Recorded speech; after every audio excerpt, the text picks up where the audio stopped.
Welcome to Beyond Table Talk, a space for real people and real conversations that move us from awareness to action.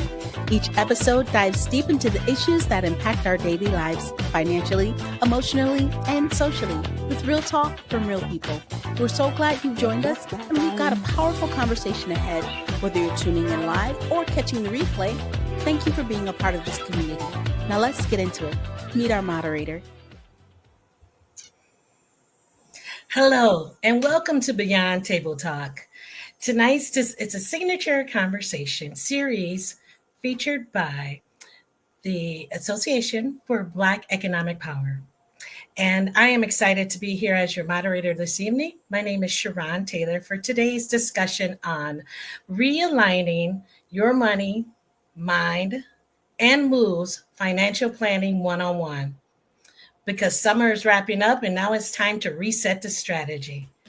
Financial planning is more than just numbers on a page.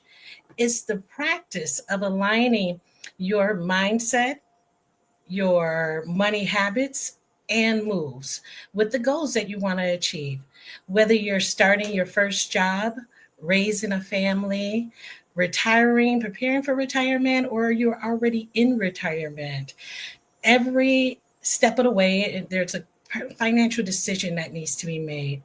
The problem is most of us have not been taught how to plan at all for these life-changing moments. So tonight, we will strip away any confusion and dig into what planning really looks like, how to budget, how to save, and how to choose the right people to guide you along the way. You'll please see this QR code on the screen. It's a pre-QR code. Take a brief survey for us as we dive into tonight's discussion. Your feedback is important to us and helps us with our future programming. Tonight, I'm joined by a very thoughtful and experienced panel here. I'll introduce them briefly and then ask them to share a little bit more about their background and the communities that they serve. So welcome, Mr. Kylie Demery. Please introduce yourself and tell us about your work and how it connects with tonight's topic. Thank you for the introduction. My name is Kylie Demery. I am an independent wealth advisor, and I've been independent since 2017. And I help my clients build, manage, preserve, transition wealth throughout their lifetime, beginning with the big picture in mind. So essentially what that means is having detailed discussions with clients about what their long-term retirement plan goals are or wealth accumulation goals are, and put together a private wealth plan for those particular clients to help them achieve those goals. The communities that I serve, the Minneapolis community, via being on the board of ABEP and providing I would say some financial literacy through the financial task force via ABEP, and I do live in the Eden Prairie community as well, and I do serve on the Eden Prairie Community Foundation board there as well. So thank you for the introduction. Yep, welcome. And as you refer to ABEP, again, that's the Association for Black Economic Power, who's serving us today. Fifi, thank you for joining us. Please tell us about yourself. Yes, thank you so much for the introduction. So happy to be here. My name is Fifi Kanate. I'm a private banker at JP Morgan. I do very similar work to what Kylie does on his day-to-day. Prior to JP Morgan, I was working on the asset management side of things, so institutional level wealth. But ever since I made the pivot to private wealth, it's been very fulfilling to be able to kind of help my clients guide and help guide my clients through big financial decisions and help them kind of maintain a dialogue across anything pertaining to their balance sheets. And so it's been very fulfilling so far. I'm new to the Minneapolis area, so moved here 5 months ago, so brand new to the area. But yeah, I love this stuff. I graduated 2020 is a class of COVID and crazy, but have been in the financial world ever since. So welcome. And welcome to Minnesota. You're still a newbie here, so haven't had your first winter yet. Not yet. We'll see how that goes. Well, we'll help you get through it. There's some support here. Well, welcome both of you. We have this important conversation about realigning and what that means in the financial world. So I want to go ahead and jump right into some conversation if you're ready. And I also want to invite our viewers who are joining us tonight and say welcome to you. And please drop your questions in the comments and we'll make sure to get to those. So I'm going to start off, Kylie, with saying for someone who has never created a financial plan, what does financial planning actually mean? And where should they start? Thank you. Great question. I believe financial planning, in my opinion, it's about understanding or having a really good understanding of what you have and what it can do for either you and your family or your business. And basically, what that means is taking a step back and just really assessing what your goals are, what's really important for you, for your family, and or your business. And the way I approach it is when I have the conversation about financial planning and what it really means with clients, it's more about taking an approach where there's four cornerstones. In the first conversation that I typically have with people, it's more about the investments, about how to manage the investments, what an asset allocation should look like. But before you even get there, I think it's really important to just set some baseline parameters in terms of identifying, how much income you're making, what your expenses look like, and are you able to save and put money away for your financial future? And just really try to create a pretty healthy cash flow statement, knowing that you have more income coming in than money's going out.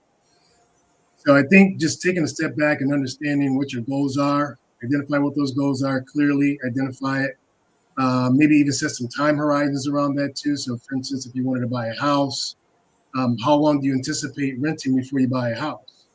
Or how to identify, what the purchase price is going to be and how much money you're going to need for down payment, and really chart out your path in terms of how much money you need to be saving to accomplish that financial goal. But I believe it's having a financial plan is really important because, again, it creates more clarity.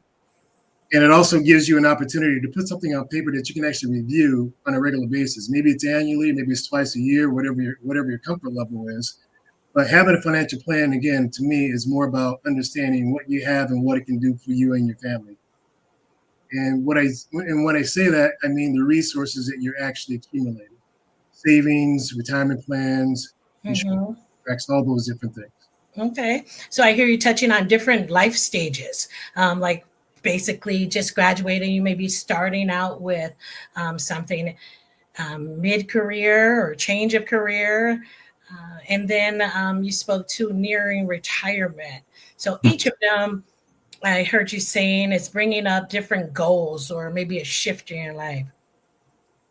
Does that sum it up basically? Yeah, and I think goals-based planning is really effective. I believe because I think it gives people a target. So rather than say, "Well, I just want to start saving money because I want more money in the future," but if you have a goal in mind, again, I help my clients build, manage, preserve, and transition wealth with the big picture in mind. So we have the conversation about what you would like to accomplish, and I think if you have something in the forefront that you put on paper, I think is really helpful from the perspective of being able to put something on paper and really working towards that goal in terms of accomplishing whatever that goal may be, whether it's in the very beginning stages, putting yourself in a healthy position in terms of accumulating wealth or just creating a habit of saving money. And then maybe in the mid stage, if you have kids and planning for education, making sure you're doing all the necessary things to make sure that in the event that worst case scenario, an accident happens, you have the proper resources in place, things of that nature. And then the later stages in terms of making sure that you have all the resources in place to make sure that you will be able to continue your quality of life that you're accustomed to or that you kind of forecast for yourself in the very beginning stages. Okay. One quick follow up question too is how does insurance play in any part of the plan? What are your thoughts on that? I think insurance is a really effective tool to use. So, from a comprehensive perspective, again, it kind of goes back to identifying what's really important for you and your family, when you would like to retire, things of that nature. And as you're accumulating wealth, let's just say if you're in the beginning stage or maybe mid stage, you have kids, you're working, you've created a systematic plan where you're putting money into qualified retirement plans and maybe via, say, a 401k or 403b if you are working for a nonprofit, and you're supplementing your retirement by putting money into, say, IRAs. But in the event that something happens to you, let's just say you're the breadwinner and you have young kids, well, what's going to happen to the surviving spouse, kids? Is that going to compromise the loss of income? Is that going to compromise their quality of life? So having insurance in place for definitely the breadwinner and as well as the surviving spouse. And basically what it comes down to is truly identifying what the need is via needs analysis. So for instance, if you're replacing income, rule of thumb is 7 to 10 times of income that you want to replace. So for instance, if you're making 100,000, at the very least, you want to make sure that you have 700,000 of insurance coverage, maybe up to $1 million. If you want to plan for education, in the event that anything happens to you, well, what is the cost of education for your kids by the time they go to school at the age of 17? So you maybe want to account for that. And maybe even liabilities to make sure that debts are paid off. And at the end of the day, you want to make sure that the surviving spouse isn't worried about finances because they're grieving and they have to take care of the kids. So you want to make sure you're in a financially sound situation via life insurance. So life insurance can be a really good part of the comprehensive planning model. Yeah. And I know you're speaking about a couple and spouse, but also the breadwinner when it's just you. We're talking about single family households, right? And which is a lot of folks who I'm sure can resonate with that. But just saying, if you are the breadwinner, the head of the household, here's something that you should be planning around with insurance in mind. Okay, thank you for that. I'm going to come back to that at some point, but I want to bring Fifi into this conversation. Fifi, what roles does the mindset play in creating a financial plan? So what would you say to that? How do people overcome fear or shame that I haven't been as prepared as Kylie just mentioned? And now it's later in the game. There may be a little shame related to that, or maybe some intimidation too. As people, these are new terms, new thought processes in a number of families. What do you say about that? What role does the mindset play? Absolutely. I think mindset is everything. So if you have stress or intimidation around money, you're probably going to avoid it. And I think that probably makes things worse. So I typically encourage people to kind of reframe your mindset and view money as a tool and as something that can really empower you and uplift you and not necessarily tied to your self-worth. So I think I usually tell my friends or people that don't necessarily understand finances as well, just, a good first step is maybe just looking at where your money is going without judgment. So like just sit there, maybe look at your checkings or your savings, see where you're spending, see what things you're kind of like allocating your budgets to, and see if it's and just sit there without judgment and understand like where that's going, because that provides clarity and it provides transparency for you and yourself. And I think that creates that kind of lessens that uncomfortability or like the intimidation or the shame around it. So I think just like facing it head first. And then for the people that aren't as savvy or exposed, I think the biggest thing is just being able to ask questions and keeping it Fifi, resources that you have within your family. If you have a Kylie in your, we had a little glitch with Fifi. Yeah. Oops, sorry. I'm sorry. I think you glitched just a little bit as we worked through this virtual platform. You were saying towards the end there, you were just talking about family. Yes, I was saying if you have a family member that has access to this world, like a Kylie, like a me, or whoever, maybe that might be a good comfortable starting point to ask the basic questions without that judgment. And so I've been kind of that person in my family as a first generation American, and so a lot of my parents are going to be like, "Oh, Fifi, like what is this? Like what does IRA stand for?" Not everybody knows that that's an individual retirement account. So like making sure that you are not shameful about asking certain questions. Just be willing to have an open mind and put yourself out there. I think is the biggest way to do it. Yeah, I like that. I've said a number of times to people, everyone has their first day. Like everyone has that first learning period. And so to kind of take some of that shame away and thinking about money as a tool versus thinking about it in other manners may be helpful too. I'm glad you brought that up. Um, yeah, I was just taught you also mentioned, Fifi, before we move on, the fact of looking where your money is going. Kylie was talking about that and how to where will you put it, but I hear a number of people are paying enormous fees in apps and then realizing later on that they have several applications. And so just at the bare level of getting to the root of what's going out and what's coming in. Yeah, and I'm one of those people, and you lose track of where your money goes, and it's just kind of like the wave of life. And but I think, intentionality is really important. So making sure that maybe you can dedicate maybe one day in a month where it's like, okay, let me review kind of what I spent over the month, whether it's pulling a basic bank account statement or looking through your online mobile app. There's many ways to do it, but I think it's just being intentional about it, and then maybe picking a day in a month where it's like, I'm going to sit down and really see, without any pressure or any sort of change. Now, this is an intergenerational conversation, but I'm going to ask this question for our viewers who are just getting started, maybe a little younger on it. And the question is, how do you get young people to realize that there's no better time than now? I mean, what would you say to that? I'm going to ask both of you that. But Fifi, start us off. Well, that's a great question. I think I actually think that the younger generation, I think we're doing a really good job of just staying informed. I mean, there's social media, you have quick TikToks and different platforms that are showing you kind of the basics of money and how to make it grow, preserve, protect it. And so I think we're doing a better job at that. But a lot of times the conversations, at least with my friends, will look like, the time value of money. It's like, if you're able to start that ASAP, that's better for you in the long run. And so I just talk to them about, like, you're young, especially I'm 27 years old. So I'm telling, my peers and my friends, like, this is a lot of people. I mean, even if you're 30 or 40, you're still considered young. You can still start, but the younger, the earlier, the better, the more you can have, more in the future.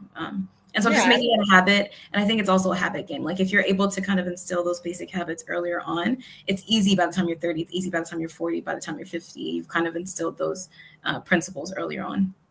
Sure. I can see if you have a habit. Kylie, I'm going to ask you to chime in, because life does happen too. Along the way, we talked about earlier, in your 30s, you may decide to expand your family, change your job. With that, your finances change, right? Move to a whole new city, those kind of things. What would you say, Kylie, to this question about how do you get young people to realize there's no better time? Yeah, I think it's an excellent question. And I believe there's a lot of correlation between the previous question and this question here about young people starting early with the mindset. And kind of going back to, what Fifi was saying, is that I think just starting out in the very beginning with no judgment on yourself and understanding, where your money's going, and build the foundation, have the liquid reserves for the unexpected. So in the event that something happens, you have cash sitting aside, for the emergencies. Furnace goes out, AC goes out, whatever the case may be. But above and beyond that, that's when people should really start thinking about investing. And to Fifi's point, the longer that time horizon, that's a lot of power. I mean, I think if you create the habit of, one, building the foundation, and create the habit of systematically putting money away into an investment account or retirement account that grows tax deferred, and you create that habit early and you keep it going, that is a very powerful habit to create, because longevity over the long term, you're going to find out that it certainly will pay off if you just stay consistent with the systematic contributions. And I wouldn't worry about the returns. The returns will happen. But if you have a habit of just systematically putting money away in the very beginning with a very long time horizon, I think it'd be very powerful. And I think people should actually do an exercise. I mean, we have these smart devices that have all these different apps, and you can go onto a financial calculator and just do a simple exercise in terms of, I'm age 25, I'm going to use an IRA or just a standard brokerage account, and simulate $250 a month going into this account over a period of, say, 30, 40 years at a expected rate of return of say 6% or 6.5% and look at the results. Yeah. And I think that's a really powerful exercise to go through. And when you see the numbers, it's astonishing. And I think that should be motivation enough for young people to say, I need to really start sooner than later. But I do believe the younger generation, in my opinion, from what I see, they have more of an entrepreneurial mindset. And so they're having these conversations with people that are in business and that are in investments, and they're picking their brain. And I think, if you know, the old saying is that you eventually become the people that you surround yourself with. And I see a lot of that happening. And I think a lot of people are getting into different types of clubs, behavioral finance, things of that nature, which is really helpful. But I think time on your side is really, really powerful. All right. Well, I'm going to ask the next question about how does someone choose a financial advisor? So you have questions still. What would you recommend for that? And what qualities should you look for when you're picking out someone for yourself? Yeah, that's a great question. I would say use a team approach, and I'm going to lead on that. And I think in the very beginning, as we get older, you should really build a solid team, starting with a banker. If you are at the stage, you work your way to the stage where you can work with somebody like Fifi. But you have to have those relationships, bankers, tax advisors, people that you know really well, that have done really well in finance or business. Lean on them, make them part of your network, and ask questions and ask for favorable introductions. If you don't know any advisors, go to the people that you know that are doing really well and just have the conversation about who they may work with. Do they have any idea of who could be potentially a good fit for them as an advisor, and just ask for favorable introductions, and maybe get a short list, 3 to 5 advisors that you can meet with, vet them out, have conversations, and just have a fit meeting is what I call it. At the very beginning, it's an introductory meeting, have a conversation about what your goals and expectations are, ask them a lot of questions about how they work with their clients, how long have they been in the business, what area of expertise do they actually specialize in, and why do they think that they could be a good fit for working with somebody like you? That's where I would start with your network. Yeah. A fit meeting. That's the first time I've heard of that. It completely makes sense. So you're basically interviewing them to say, how can you help me? Right. Just to piggyback off of Kylie, I definitely think these fit meetings are super important. I think it's an opportunity to see if there's trust that can be built. There's an opportunity for trust to be built because one meeting is too short, but 2, if there's alignment. So if I were the person in the seat looking for an advisor, I want someone who listens more than they talk. I want someone who takes the time to ask me about my goals and my values and what I care about, my son, my grandma. Like I want to feel heard. And so if I can leave a meeting feeling heard and a little bit more confident than when I came in, I think that that's a good person to essentially do business with. But just to piggyback off of Kylie's comments, I think definitely leaning into your network and asking for introductions is definitely the way to go for sure. Oh, I love that. I mean, feeling heard. Are they asking you questions to get to know what your needs are, your financial needs now and as you project out to the future? So I'm going to raise a question too about the folks that are sunsetting. What kind of things would you suggest for them to, even if they, maybe weren't handling things just as quite as well in the beginning, but now are sunsetting and getting to the ripe age of 67 or so?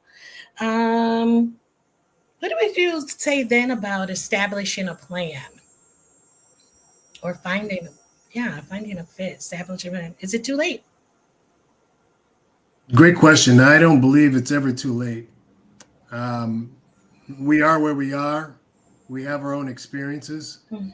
I think the important thing is realizing no matter what stage you are, no matter what stage you're in, if there's a need, you have the ability to identify the need and doing something about it. So whether you're in your 20s, 30s, 40s, or 50s, or 60s, in this particular case, I think it's always important to make sure that you are able to take a step back and identify what your needs are and goals are.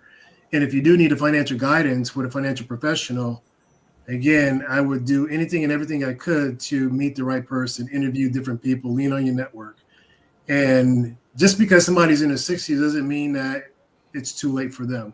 Yeah. Because there's, the retirement years, I mean, we're talking, depending on when you retire, let's just say if somebody in their mid 60s, let's just call it 65. Mm-hmm. And let's just say we have a life expectancy of, say, 90.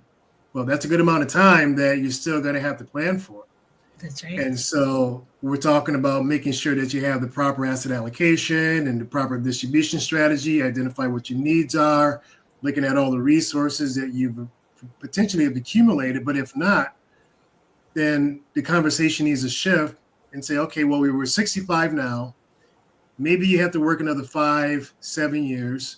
What does that really look like in terms of income? But let's really redefine your goals and figure out what we need to do to get you from 65 to 72 into retirement so you can maintain your quality of life. So I think it's just really a function of sitting back and understanding what your goals are, working with a professional that can help you identify what those goals are, track the progress, make sure you're doing your reviews. And goals may shift and change. So you may have to pivot in some cases, but there's nothing wrong with that. I think just having a proactive approach and understanding that I do have a plan of record that I can review, track the progress, and see where I am in the retirement plan life or as a pre-retiree, but having something tangible that you can really lean on. I heard you speak to term investment tolerance, or I'm going to jump to Fifi. What are your thoughts on that? And please explain that for our viewers. If that's the first time they're hearing this term around investment tolerance, what are we talking about here? Yeah, so when I hear Kylie saying investment tolerance, I'm thinking of risk tolerance. So every person, when it comes to finance and investing, you have a specific risk tolerance. So there's some people that may be more aggressive on the investment scale. There may be some people that are more conservative, and so you really have to identify what your tolerance would be in terms of investing. And so typically, the younger that you are, the more aggressive you have, because the longer time horizon that you have, and then the older that you are, you have a shorter time horizon. So maybe you want to be more conservative. But that's essentially, what Kylie was referencing. Okay, makes sense. So that having some intentionality in how that's planning and you're planning and let's say budgeting that. So for younger people, I guess younger adults who may just be starting out, what's a realistic first step in creating a budget?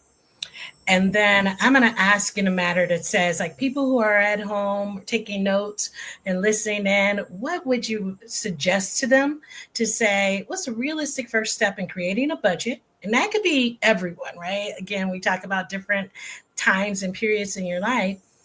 For someone who may be mid-career and have children and or what they may consider some major expenses. In this case, I'm going to just throw out like student loan debt. That's one of the things that's around, and that's well into 60s, 40s, 50s. That people may still be having that as a major expense. What would you say? I'm going to ask both of you. They should focus on. What's their focus on instead, and some realistic first steps? Fifi, will you get us started, and I'll bounce back to you, Kylie. Yeah. I think this might sound very basic, but I mean, just identifying all of your income or where your all of your sources of income, and then kind of listing out all of your expenses in a month. Like, where is your money going? And then kind of identifying what's the disposable income. So what income is left over once you've spent on all of your necessities. And so I think a realistic first step is really, I mean, this might be old school, but I do this for myself. It's a spreadsheet. Let me lay out everything that I spend on. Let me lay out the subscription. Sometimes I miss one or two, but it's just figuring out and itemizing every single expense so I know exactly where my money is going. And then from there, you can manipulate. Like, what if I were to not do this Apple TV for this month? Or what happens if I remove the expensive eating, 3 times? You can kind of manipulate on a spreadsheet. I think it's pretty basic, and I think everyone can kind of do that on a Google spreadsheet. It's accessible. So that's kind of a first step for me that I think is kind of low pressure, nothing crazy, but just identifying, all your sources of income, everything that you're spending on, and then what's left over at the end of the month. If there's not much left over at the end of the month, well, then maybe you need to be adjusting how much you're spending in the month. So, But that will give you a better picture of what is going out.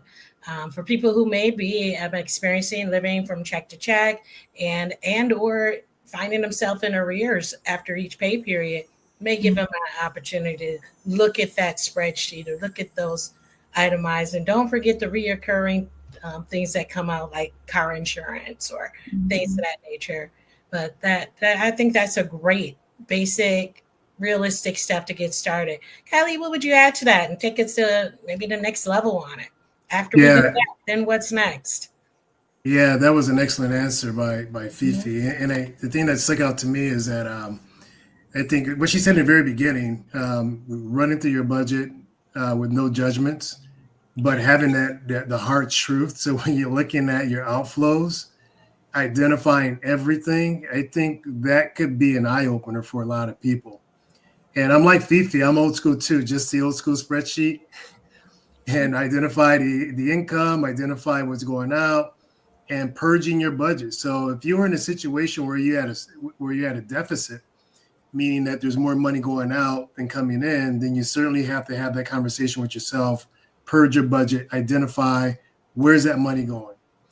And if it's a day-to-day, I get it, phones, we need our phones, you got to have insurance, but maybe credit card, look at the credit card debt too. How much are you paying in interest, and what are you spending your credit cards on or using your credit card for? These things can be really costly, and maybe even create the habit of, if you do have credit card debt, just try to keep it at a zero balance. That way you're not getting charged an arm and a leg on interest alone. But I do believe purging your budget is a really healthy exercise to truly identify where that money is going. I think the other starting point too is identify what your goals are. There's got to be a driver in there somewhere. So what's really driving you to be more disciplined about budgeting and savings? Just really understanding how money works. I would also encourage people to get a little bit educated too. Maybe go out and find a book like Economics 101, understand how money works, what it means to pay interest, things of that nature. So I think it's really important to kind of understand all these different things, but starting with the foundation of identifying what's really important for you, create the habit of putting money away, looking at your budget periodically, maybe it's quarterly, and just doing that exercise to understand truly where your money's going. Okay, I'm going to, because we have viewers and listeners from all economic backgrounds. So I'm going to throw one out there that says, what if you have a large amount of money that, you have sitting in, like, just say your checking account? Is that a good idea to do? Is that recommended? I mean, I have a good friend. She feels the word she is safe and it's less risk. So I'd rather it just sit there. What do you suggest to, I'm going to say to her, and I'm going to send her this if she's not watching, but others who may be like that, without judgment, what do you suggest about having a large amount of money in your checking account? Yeah. So I would just say, I would identify the amount of money that you need for immediate expenses. Maybe keep that in your checkings. But if it's a large amount of money, I would suggest to your friend that she put the amount that she thinks that she doesn't need into a high yield savings account, which is very low pressure. But you would yield a little bit more return than in just sitting in your checkings. And so it's not a crazy return, but it's more than nothing. And so I think I would urge her to identify what are her immediate expenses, kind of keep that amount in her checkings, and then whatever else in a high yield savings account that's super liquid, you can, if you need it immediately, you can have that kind of transferred immediately. But that would be a first basic step that I would do. Yeah. Okay. So those are the accounts that you see they're talking about, like CDs. Are those the same as the high yield accounts that you're referring to? Yeah. The high yield savings account, it's slightly different. A high yield savings account, they're just they're just savings accounts that yield just additional return. So you can do it through I have mine through through a bank association. We're giving no free advertising around here. Yes. Right. They're gonna have to pay to be on that sponsored list. You are absolutely right. Kylie, where were you at to that? Yeah, I would, and I like Fifi's answer as well. I think really well said, coming from a private banker. But I would say first, every account should have its own goal or objective. And so I would really try to gain an understanding. Okay, what is this pool of cash for, and when is it going to be needed? And to Fifi's point, if there's not a need, certainly identify what you're going to need for, say, the next 3 to 6 months. I mean, and that's kind of the rule of thumb, having 3 to 6 months of after-tax income set aside in a liquid account for the unexpected that you can fall back on. Sure. But whatever above and beyond that, maybe you can float it into a cash equivalent, like Fifi identified, whether it be high yield or maybe some sort of cash alternative like a CD. I don't want to promote any products at all. Right. But I would say if there isn't an immediate need for the cash, well, then maybe you need to do an exercise and kind of identify what your risk tolerance is if you don't need that cash. And if the time horizon is probably a little bit longer, maybe you kind of see yourself maybe using that cash in, say, 5 years or 10 years, then maybe you can take on a little bit more risk. But go through the risk tolerance exercise so you can truly identify how much risk you're willing to take. But this is probably an exercise that you want to lean on your financial professional for, so they can truly help you identify what the tolerance is and what the proper allocation needs to look like for that pool of cash. So whether it's if you decide to invest the money, it could be, say, a 20% equity model with 80% fixed income. So 20% stocks, 80% bonds or bond funds or stock funds, whatever the case may be. But you can truly identify what that allocation mix should look like. But so I would say identify what the goal and objectives are for your pool of cash. Perfect. Okay, looks like we have a live caller on the air that's ready. Hi, my name is Dana from Chicago, and I wanted to know if someone isn't able to increase their income because of time, school, their main job, or family, how could they start to save money or pay off debt? Thank you. Wow, that's an excellent question. Thank you, Dana, for calling in for that. It's Dana from Chicago. What would you say to that? How do you answer that if someone isn't able to increase their income because of time or school or main job, family, whatever the case could be? How would you advise them to pay off debt? I'll start. Okay. I would say very similar to the exercise that Fifi had mentioned earlier. I think at that moment, it can be really tough where you're just trying to make ends meet, and it can be very stressful. I would say take a step back and identify, again, what your goals are and start really diving into where money is going. Mm-hmm. And if there's a way that you can purge your budget, eliminate some of the expenditures that are going out, even if it's on a temporary basis, you got to do what you got to do and just strike it from the cash flow statement and get rid of whatever that expense is, and create some breathing room for yourself. And I think if you go through that exercise, as you create more breathing room, I think naturally you're going to have more confidence in knowing that you're taking the proper steps, even though it still may be tough in the very beginning. Yeah. But I think it's all about just creating a foundation of creating the good habits and having the discipline to go through these different exercises on a regular basis. I know it sounds easier said than done, but those are the steps that I would take in order to try to get yourself in a better position to pay off debt and start saving. And one thing I'll add on that really quick too, and I'll pass it over to Fifi, is identify your high interest debt obligations. Mm-hmm. So the ones that are costing you the most, try to pay those off aggressively if you can. Once you pay that item off, move whatever you're paying towards that debt obligation and roll it down to the next one. And that way you can aggressively pay off your debt. And I think, you'll see results happen sooner than later. That would be my opinion.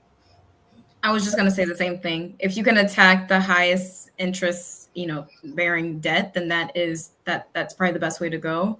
And and then I was going to touch on the budget thing again, which a lot of people tend to underestimate how much they spend. So even redoing that exercise or using that muscle and building those habits, like Kylie said, like I think the more that you can get into that rhythm, you'll identify things that are not necessarily necessary for you to be spending on to live or to feel like you. And so I think the biggest thing is just really getting in the habit of doing that exercise, laying out all of your expenses and making sure that there's no unnecessary expenses that you're making. So maybe you can plug in that debt, for in your budget rather than spending on something that's not necessarily important. Yeah, it makes sense.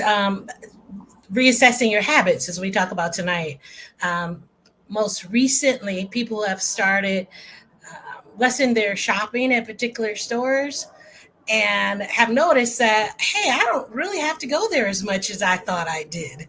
And, and by accidentally freeing up, as you say, kind of scratching it off your debt, but freeing up some extra money there. And one of the things I've heard too is replacing that habit with something else is a good strategy to use. Instead of retail therapy, maybe going to the gym or something else. But creating the habits you both talked about, and Fifi, I heard you use the word muscle, but we both know, that if you replace it with something else, that muscle that once was used for something is now going to be used for something else. And I know, Kylie, you've been talking about that throughout the segment tonight. So you strike me as a type that works out too. So that's why I threw that in there. Hate that, Sharon. Well, let me say, I want to talk about now saving and investing. We've been touching on it a lot, and as we talk about budgeting.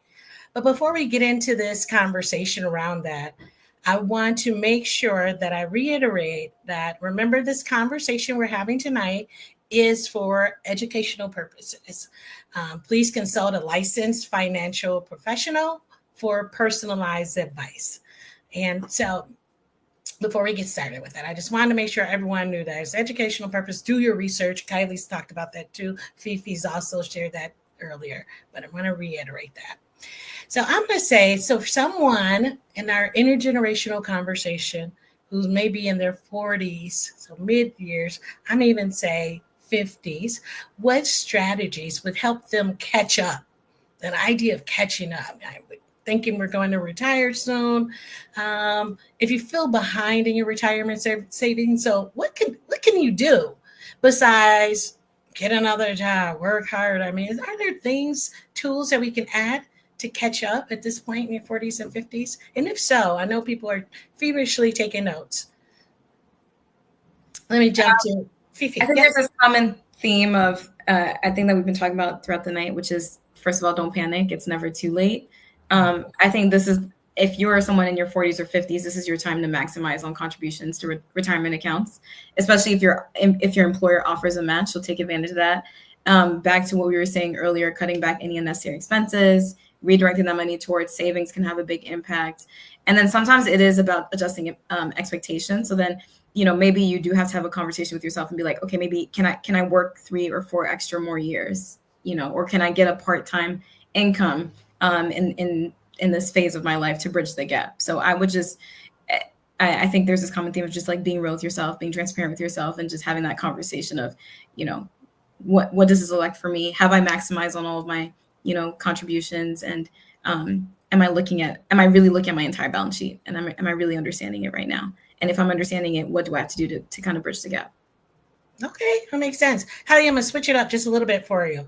I want to think about, is it too late? Can you do some alternative investments? Like, should I just try to hop into like real estate game or owning my own business? Is that a time where, what do you think as an alternative investment play could be? Or what's most appropriate? What do you think?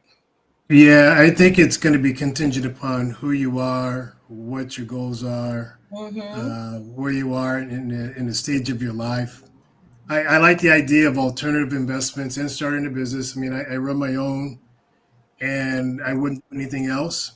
I like the idea of owning my business, running my business. It's an asset that I can control, although it's different from investing in the markets because it's pretty illiquid. And so there's higher risk, but there's also the potential for high reward as well. and it's very time consuming, but I enjoy it. And that's one thing that I would actually lean on if I was in that space and thinking about what's my next move. Find something that you think that you would really enjoy if you are thinking about running a business that you're really passionate about, that you really are curious about, want to learn more about. I think that can be a really good trait to have in terms of starting your own business and making sure that you're using that truly as an asset. But I think you should run your balance sheet like it's a business. Like Fifi said, look at your balance sheet, the cash flow statement, understanding what it all means, the cost of money. But alternative investments could be a really good source for diversification. And I think the notion is that typically alternatives, that there could be some barriers to entry, which is true, depending on the investment that you're looking at. If it's real estate investment trusts or real estate, can be a really good tool, especially for younger people. And if I had to do it all over again, if I'm, say, in my early 20s, I would probably look at a duplex as an example, live in the duplex, rent the other side out, and to basically pay my mortgage, the full thing if possible. If not, then I could supplement a little bit. But use the cash flow, build the cash flow, and there's tax advantages there, and maybe use that as a springboard to my next move. So real estate can be a really, really good way to build wealth over time. But I think diversification is really important too, making sure that you have different elements of investment along with, say, real estate, along with maybe running your own business. At some point, maybe you can accumulate enough wealth to get into, say, private equity, which there could be some barriers to entry. As an example, you may have to have a six-figure sum to be able to get into those different types of investments. But I think it all depends on who you are, where you are in the stage of your life. I don't think it's never too late to start a business. I think it just comes down to the person, the individual, if you're passionate enough about it, and if it's something that you really, really want to do. Yeah, absolutely. I stay connected. I got children in this age group, but I hear people are actually using AI to help say, what do I want to do? What am I passionate about? What would make a great business choice for me if they put in all their skills and stuff? I'm not recommending it. I'm just saying I've heard it be done. And it may be a springboard for some of the ideas, like you said, being passionate about the work. And maybe that's an option. As we think about, I mean, we have just a few minutes left. We have time. And you've given some really great nuggets along the way about budgeting, investing, strategies, tools they can walk away with. I'm gonna push you just a little bit more to say what haven't we talked about that you want to make sure our viewers, our listeners, or our audience can walk away with. So before we wrap up, I'd like each of you to just leave our viewers with a couple of concrete, practical steps. We talked about that earlier, but what haven't you said that if you walk away later on tonight and you go to sleep, say, oh, I should have said that thing about, here's the opportunity. So what would you say that they can do, practical steps that they can take this week to improve their financial health? And we already know, look at what's going out, what's coming in, do the math, do a nice spreadsheet. But something else that you would suggest, and I love that you really personalized that too, Kylie, to say, if I had a chance to do it all over again, here's what I would do. That's what children are for. We're going to try to do that there. But what would you say? Fifi, you want to get us started? Yeah, I think along the same vein of kind of flexing that muscle of building awareness and just making sure you're in the know. I think one actionable step that anyone can take is just reviewing one account, whether it's your checkings, your savings, your 401k. From a checking standpoint or saving standpoint, you can see, how much do you have. Well, from your checkings, how much are you spending on, unnecessary things, or what do your current expenses look like, and how can you strategize and figure out a way to maybe pay down debt. And then savings, like, do you have enough to cover you for the next 6 months if something were to happen?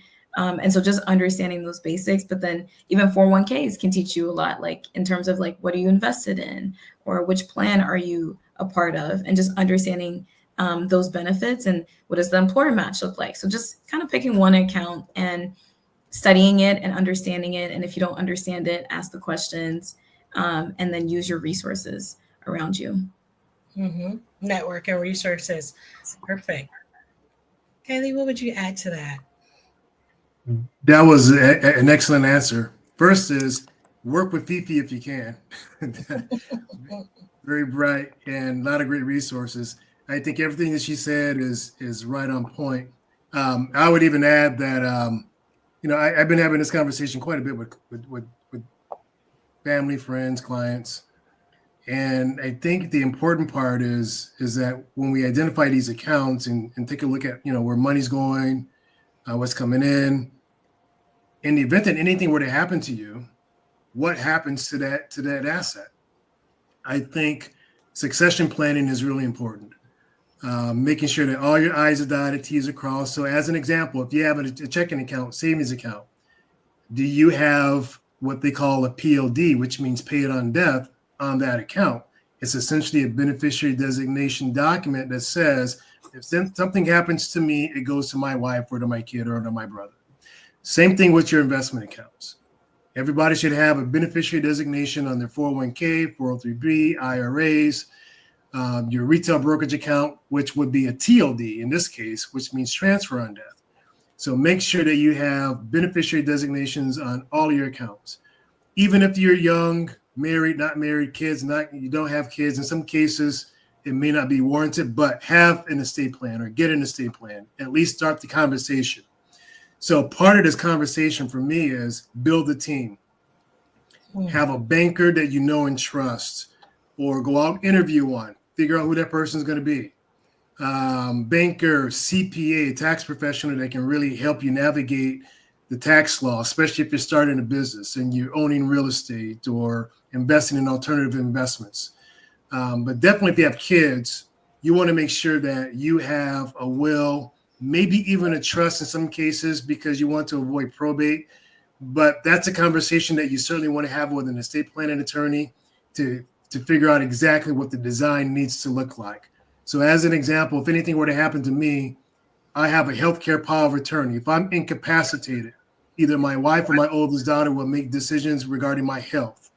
If anything were to happen to me in terms of incapacitation, I have a power of attorney that will give my wife and my daughter or my daughter the ability to make decisions, financial decisions on my behalf. There's also a will to our estate. And I also have a trust because my youngest child is 9. She can't manage assets. Sure. So that money needs to go into a trust for the benefit of her. And I would name a trustee that will manage the trust for her benefit. Wow. So these are the things that you certainly want to plan for when it comes to end of life scenarios. And I know us as a Black community, we don't like to have that conversation, especially when it comes to life insurance, but it needs to be had.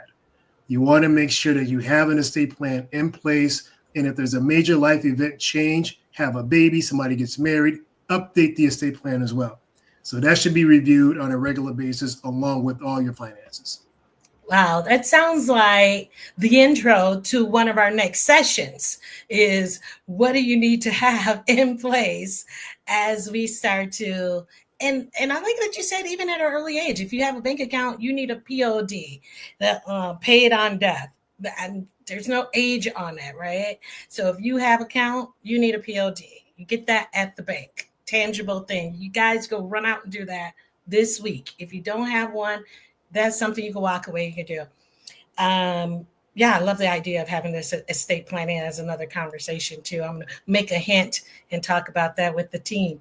But before we go, we have a few minutes here and I want to make sure I jump with Cassandra White has a question, one of our viewers. And she's saying, at this point, are we still looking at having savings bonds? Are those still a good idea or are those a thing of the past now? What do you know about that? Kylie, what do you think? I was going to defer to Fifi on that one, but Yeah, I will share that I do have people that come in with savings bonds every every once in a blue moon, but not a whole lot. But and my business more so it's allocation models made up of funds, mutual funds, ETFs, and stocks and bonds, not necessarily savings bonds. So I'll defer to Fifi on that one. Okay, it is a great question. Yeah, because I know my that generation, like my parents' generation, always bought for. I'm not buying another toy. I'm going to get a savings bond, and they'll have it when they get it. And so I currently have a few. What do I do with them? And ours is to thank you, Cassandra White, for your question. Is it a good idea? Are we still investing in this way? It's a good question. I mean, just to go to piggyback off of Kylie, our main allocations are really the core mix, stock, bonds, and then alternatives if people have the means to be able to get into it. But I mean, I'm sure there are people out there that are still doing it. I haven't seen it in a while. I think we're in a transitional phase. So who would you go to ask this question?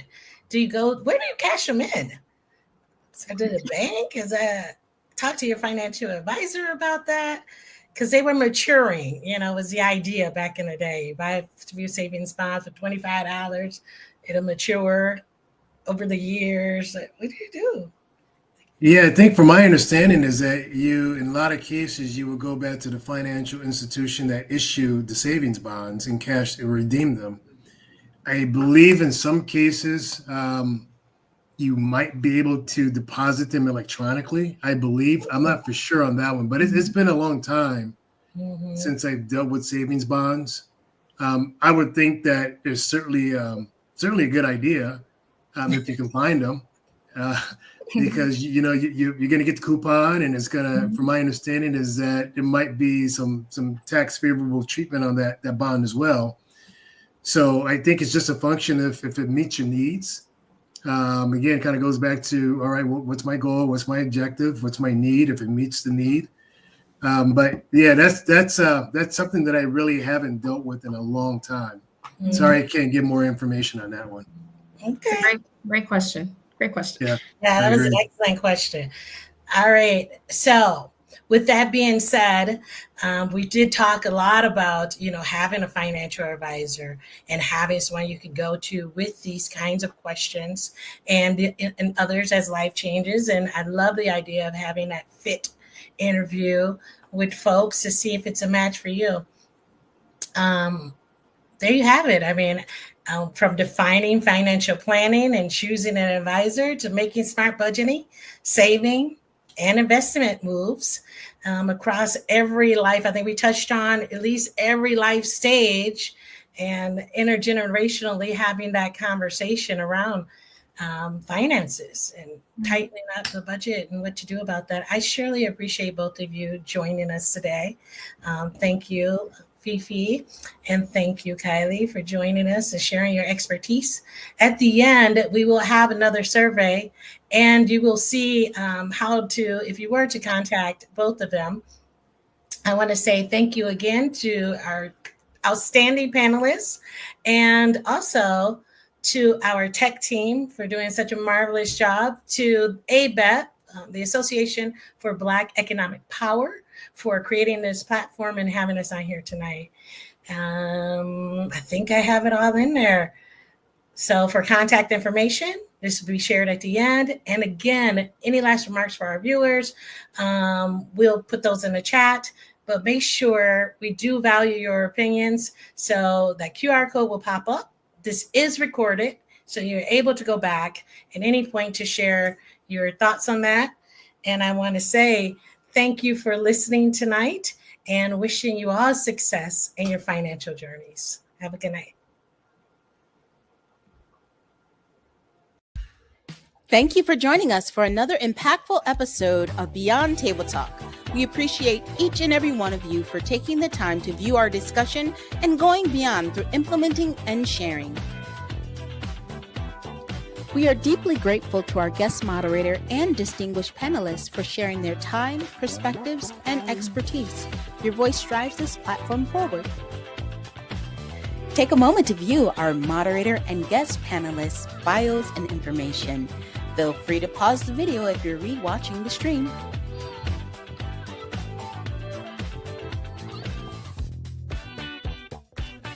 We extend our sincere appreciation to our partners, funders, and ongoing supporters. Your commitment to dialogue, equity, and innovation allows us to host vital conversation like today's. This show is possible because of your investment in real stories and real solutions. Let's stay connected. Follow us on social media and visit our website to register for future discussions, resources, and community events. Let's go beyond Table Talk. If you or your organization would like to sponsor an episode, support our work, we invite you to connect with us. Scan the code. If you'd like to support our mission, consider making a donation or even volunteering. Every contribution helps us continue providing valuable conversations and resources for our community. Donate and volunteer today. We offer a heartfelt thank you to the production crew, creative team, coordinators, and volunteers who bring Beyond Table Talk to life. Your dedication and excellence are evident in every episode. Your opinion is very important to us, so take out your phone, scan the code, and take our post-episode wrap-up. Let's keep the momentum going, and remember, the most meaningful conversations don't just happen at the table, they live beyond it. We'll see you next time on Beyond Table Talk.